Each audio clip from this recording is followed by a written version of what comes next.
Ngayong araw, susuriin natin ang isang kaso ng pagpatay na labis ang kalupitan. Isang krimeng sinubukang pigilan ng mga otoridad ng Kazakhstan ang reaksyon ng publiko. Ang pagkakakilanlan at larawan ng sospek ay sadyang itinago at pinanatiling lihim. Bakit kailangang bigyan ng ganitong antas ng proteksyon ang isang mamamatay tao? Sino siya at ano ang humantong sa pagkawala ng isang batang babaeng may maliwanag sanang kinabukasan?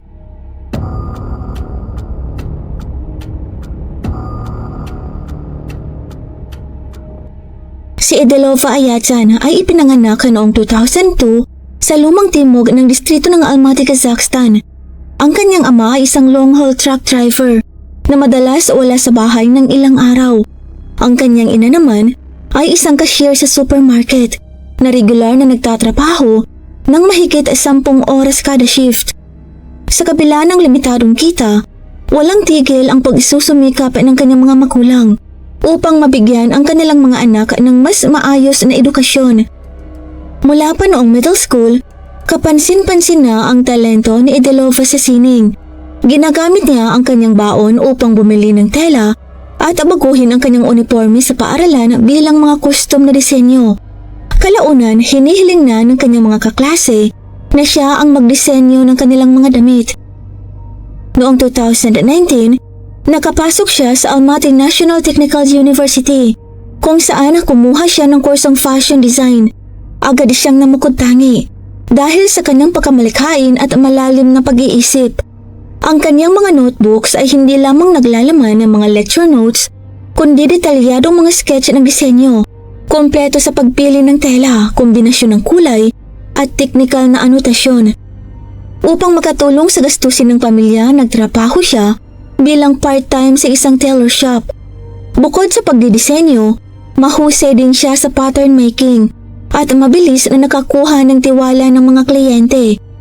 Sa paningin ng marami, maayos at puno ng pag-asa ang kanyang kinabukasan.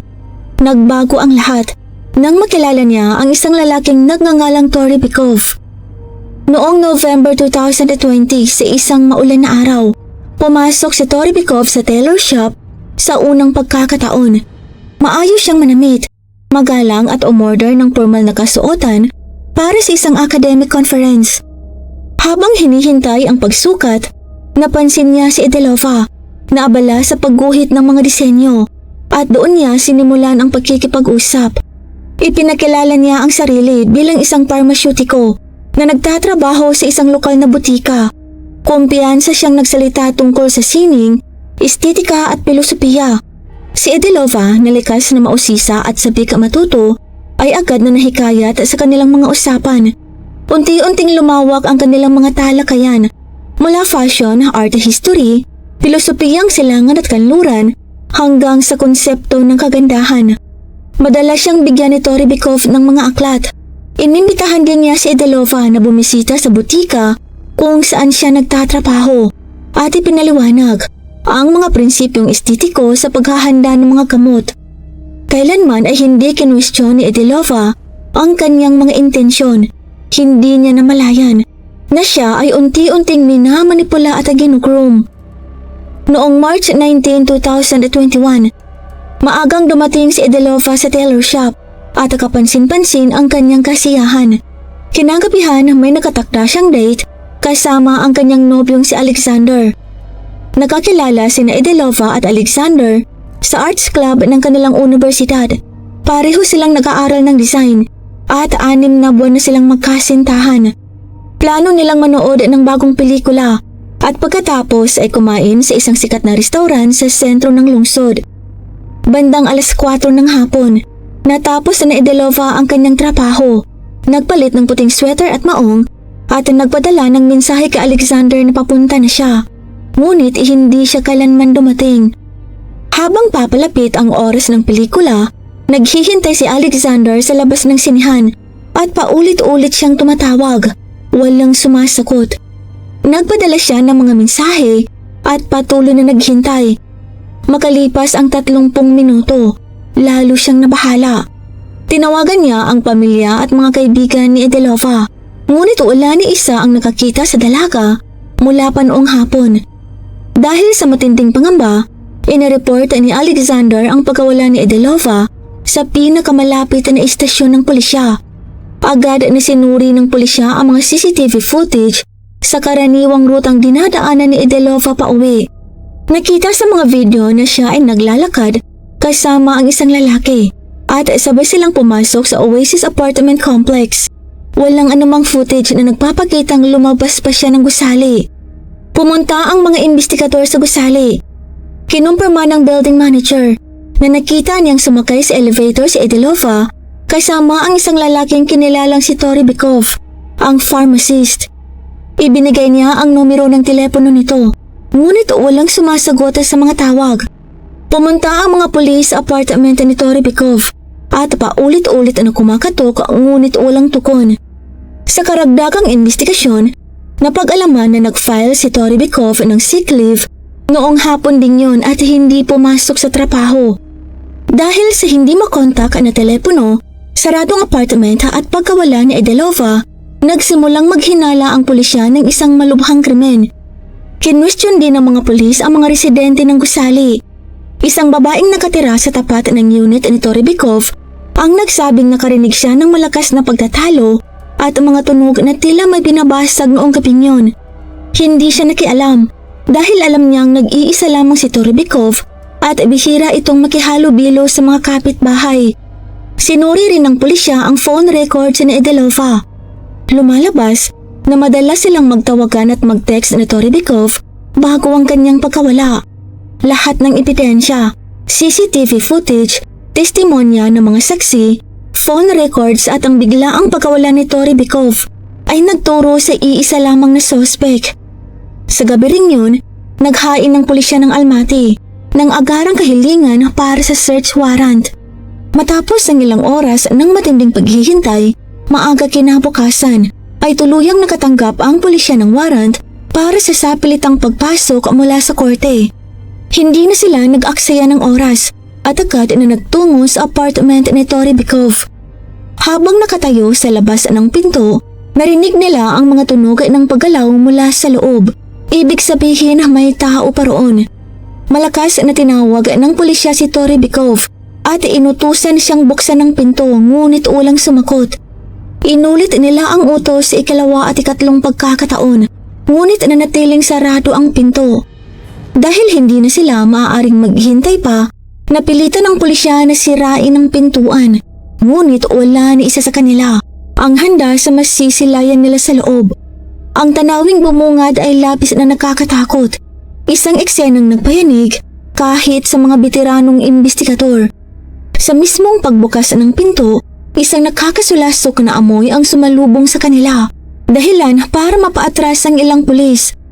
Sa loob ng apartment, nakita nilang nakahandusay si Tori Bykov sa sahig, naliligo sa sariwang dugo na kumalat sa paligid. May malalim at nakakatakot na hiwa sa ilalim ng kanyang leeg at mahigpit pa rin niyang hawak ang isang matalim na kutsilyo. Malawak na bahagi ng sahig ang bahid ng dugo at ang buong silid ay puno ng kalat, mga basura at plastic bag na nagpatong-patong na tila mga bundok.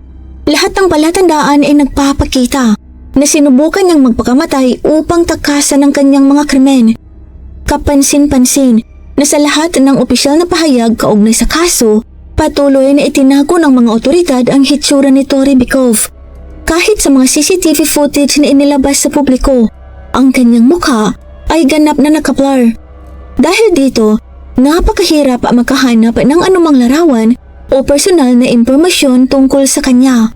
Kung susundan ng video hanggang huli, unti-unting mabubunyag ang misteryosong background at tunay na anyo ng salarin. Agad na tumawag ang pulisya ng ambulansya at isinugod si Tori Bykov sa pinakamalapit na ospital para sa agarang gamutan. Matapos matugunan ang emerhensiya, sinimulan ng mga investigador ang masusing pagsusuri sa crime scene. Ang apartment ay nasa kalagayang hindi mailarawan, tila dinaanan ng isang marahas na digmaan. Pagdating nila sa kusina, natuklasan ng mga investigador ang isang kaserola ng sabaw na patuloy na kumukulo sa kalan. Ngunit nang silipin nila ang laman, hindi nila mapigil ang mangilapot. Bungo ng tao ang nasa loob. may mga pampalasat sa hugpa. Ang mabahong amoy mula sa kaserola ay kumalat sa buong silid, dahilan upang pigilan ng kahit pinakabiteranong pulis ang kanilang paghinga. Sa pagpapatuloy ng paghahalughog, natagpuan ng pulisya ang maraming maliliit na plastic bag na nakakalat sa apartment. Nang buksan ng mga ito, natuklasan nilang bawat bag ay naglalaman ng mga ngipin at mga kuko sa kamay at paa. Kompleto 20 kuko mula sa isang tao. Mas nakakapangilapot ang katotohanan na ang mga ngipin at kuko ay hindi basta itinapon. Maingat itong inayos ni Tori Bykov. Hiwa-hiwalay na binalot sa mga plastic bag, may label at numero na tila isang sistematikong koleksyon.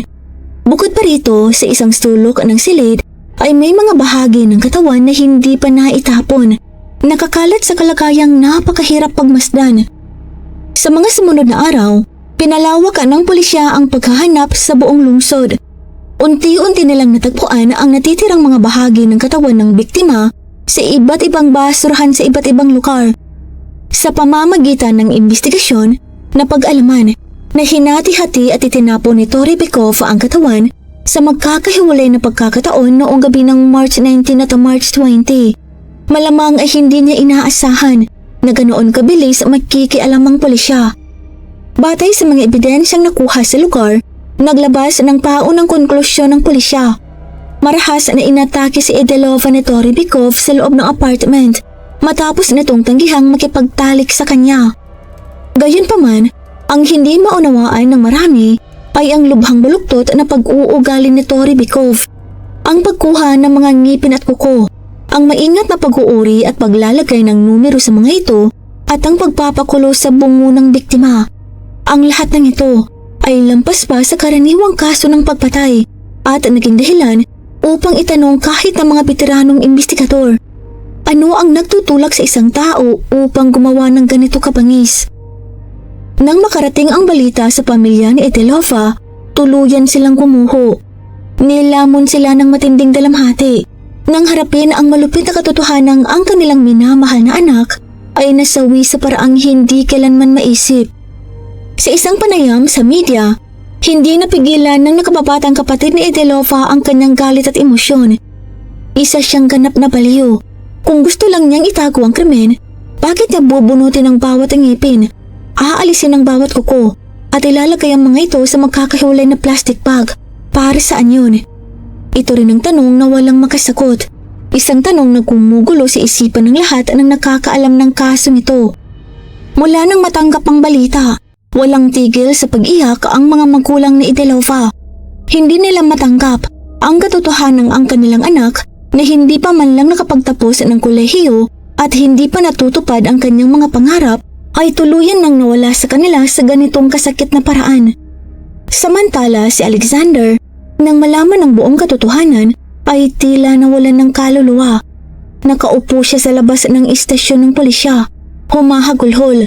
Patuloy na sinisisi ang sarili dahil nabigo siyang protektahan ang babaeng minahal niya. Habang unti-unting inilalatahala ng media ang mga detalye ng kaso, mabilis na kumalat ang balita tungkol sa malupit na pagkamatay ni Edelova Ayachan. Lubos na nabigla ang kanyang mga kaklase at guro. Higit pa sa mga nakakakilala sa kanya, nakaranas ng takot at pangamba ang maraming residente sa Almaty. Maraming kababaihan ang nagsimulang kwestiyonin ang kanilang sariling kaligtasan sa paglabas ng mag-isa. Sa social media, agad na naging trending ang mga diskusyon tungkol sa kaso at umabot sa pambansang antas ang atensyon. Hindi naglaon, isang aksyon ng pamahalaan ng Kazakhstan ang nagdulot ng matinding galit sa publiko. Nang formal na pumasok ang kaso sa legal na proseso, lahat ng opisyal na dokumento at ulat sa publiko ay nag-blur sa imahe ni Tori Bykov. Maliban sa kanyang pangalan at trabaho, halos lahat ng personal na detalye ay itinago. Nang tanungin ng mga reporters ang dahilan, sinabi ng Ministry of Justice na ito ay para sa proteksyon ng privacy. Ngunit hindi malinaw kung kaninong privacy ang tinutukoy, ng biktima ba o ng salarin. Ang malabong paliwanag na ito ay hindi nakapagpatahimik sa publiko. Lalo nitong pinatindi ang hinala at agalit. Noong March 29, 2021, Matapos ang higit isang linggong gamutan para sa self-inflicted injury, gumaling si Tori Bikov at agad na inilipat sa bilangguan para sa investigasyon. Nang harapin siya ng mga ebidensya, inamin niyang siya ang pumatay kay Edelova, ngunit may kondisyon ang kanyang pag-amin. Itinanggi niya ang anumang paglapastangan o pagkikipagtalik sa biktima at tumanggi ring aminin ang iba pang kaso tulad ng sadyang profanasyon ng bangkay. Nang tanungin tungkol sa pagkolekta ng mga kuko at ang ngipin ng biktima, sinabing ginawa niya ito upang sirain ang ebidensya at mapaliban ng pagkakakilanlan, hindi para pahirapan o saktan si Edelova habang ito'y buhay.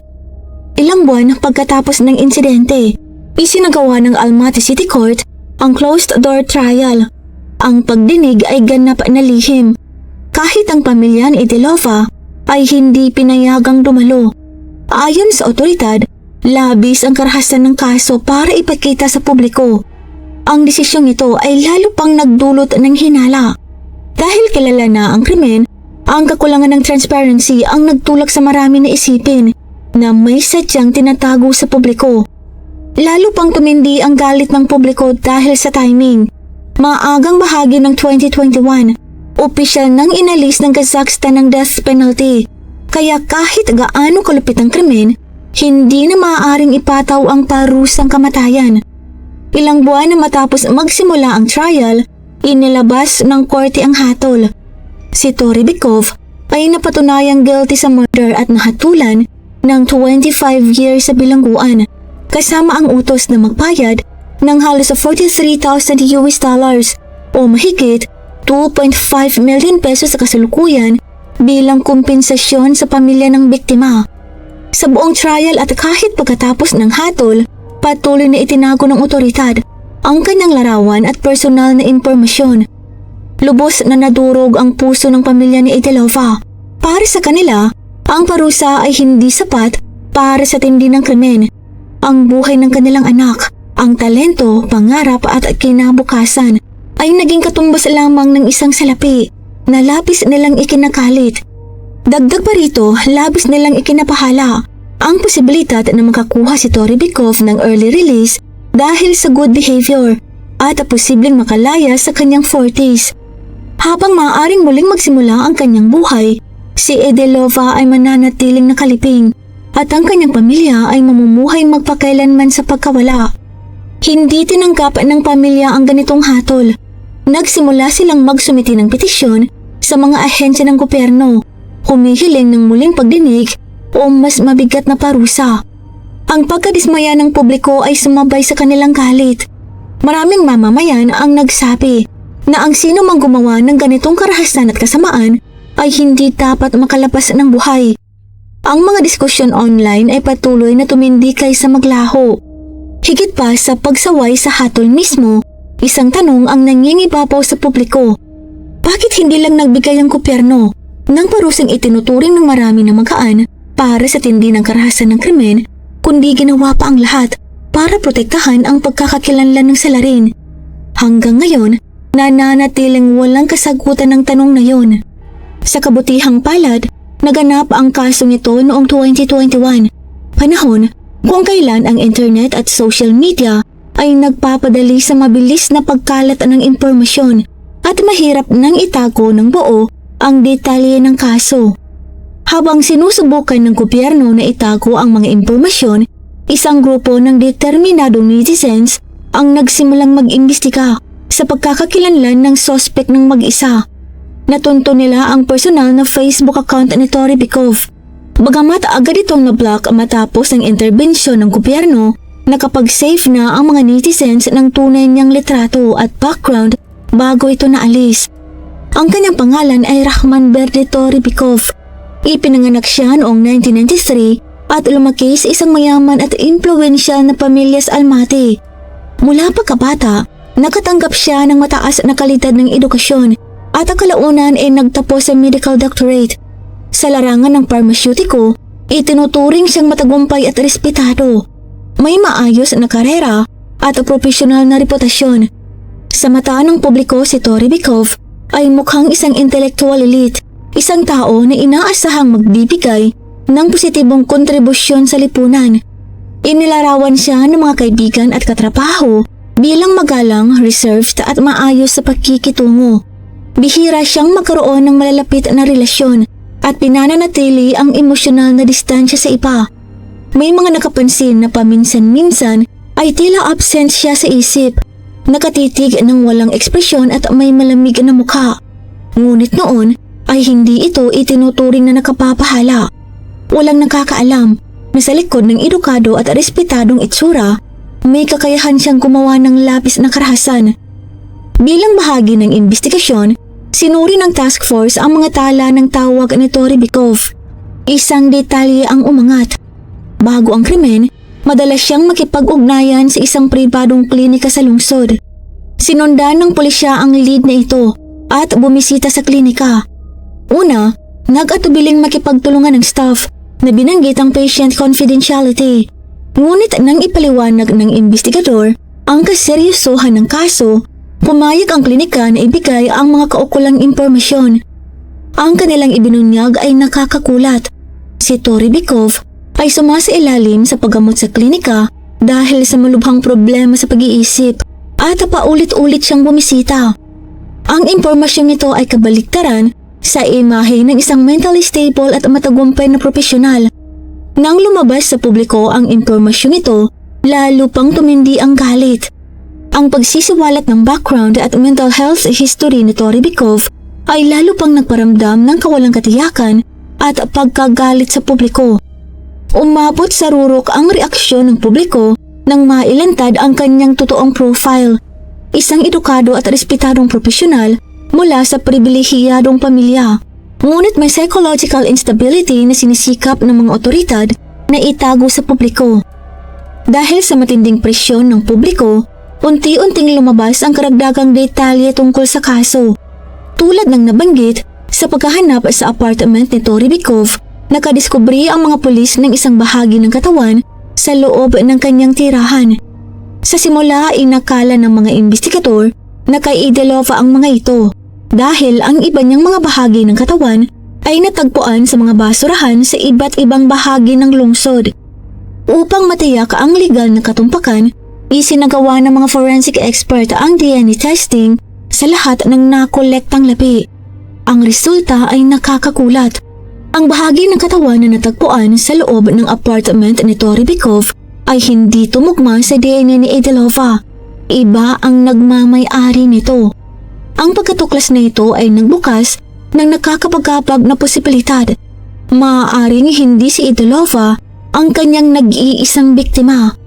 Nang harapin si Toribikov tungkol sa resulta ng forensics, mariing itinanggi niya ang anumang kaugnayan. Sinabi niyang hindi sa kanya ang parte ng katawan at inilalarawan ito bilang simpleng sinadya o coincidence. Kahit ilang ulit siyang tanungin, nanatili siya sa parehong sagot. Wala akong alam, wala itong kinalaman sa akin. Hanggang ngayon, walang opisyal na impormasyon mula sa otoridad kung sinundan pa ang lead na ito.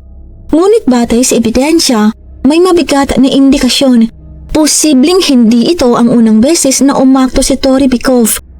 Mula sa perspektibo ng criminal psychology, ang kanyang kilos ay tumutugma sa tinatawag na trophy collection, isang pattern na karaniwang nakikita sa mga serial offenders.